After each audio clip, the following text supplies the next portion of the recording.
big changes. They're coming to the home buying process, as today we're breaking down with real estate expert Brian Koster. So we're going to break down all of those changes. Absolutely. Good morning, and thank you for being here, Brian. Thank you for having me. Thank you for having me. Yeah, so what I wanted to say was the recent settlement with the National Association of Realtors. They're shaking up how the buying process is with their new settlement. Tell us about that. Yeah, so we're about a month into the NAR settlement, which has really changed the landscape of buying and selling. And it basically what it does is formalizes the way buyers and sellers have to engage with agents that otherwise was not in place. So specifically, a representation agreement's in place, there's seller compensation that needs to be negotiated, and this is now a part of a national settlement that's required to really be active and in compliance with real estate laws. Yeah, and those major changes, it's just going to shake up the market, right? So a lot of people, what do they need to look out for now with those changes? Because I know there's an agreement in place with the buyer side. So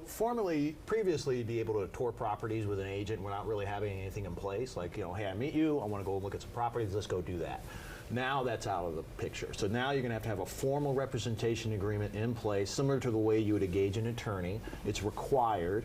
Some states have even adopted it into their laws, like in Virginia, you're required to have this in place before going out and touring, and puts in place more of like an attorney-client relationship rather than an informal, hey, let's just go out and look at properties. Yeah. Okay, let's move on to the district. So we know Mayor Bowser, the Office to Anything, that's a new program. So let's talk about that. What does that mean for those folks out there? So as a result of COVID, nationally, commercial real estate has really taken a big dive, right? So a lot of properties that were occupied are sitting vacant, and DC is not an exception. So right around 25% of properties in DC commercially are vacant. So what Mayor Bowser's program really is addressing the occupancy issue, which is basically allowing developers to convert commercial properties into mixed use or residential development. There's only over 20 projects in place right now, and DC is one of the higher ranking commercial vacancy properties. This is a big issue for the economy, right? The commercial space being vacant with no use really affects the local economy in a big way. So they're trying to address it, and there's a lot of projects in place, and we'll look to see how it goes.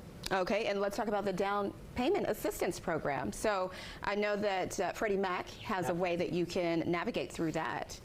Yeah, so what's interesting is over 80% of people qualify for down payment assistance as a first-time home buyer when they're going out and looking properties.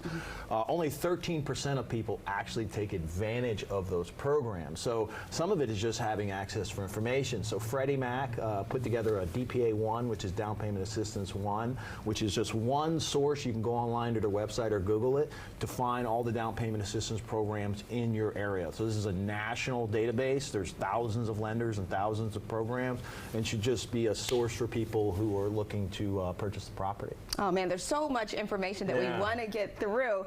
Quickly, tell me some misconceptions about this program that we were just mentioning, the down payment program. Well, so at the end of the day, almost every state, every county, every city has some incentive for you to move there. We've talked about that a little bit. So what you need to know is understand, like Maryland has first-time home buyer program, Virginia has first-time home buyer program, there's tax credits available. Most people qualify. So just go, look the website, fill out the paperwork, do all the stuff. Just take the time to do that because it ends up being big savings in the end. Okay, Brian Koster, CEO of Real Estate Connections, thank you for being here again, and we'll have you back soon, and we'll be right back after the break. Thank you.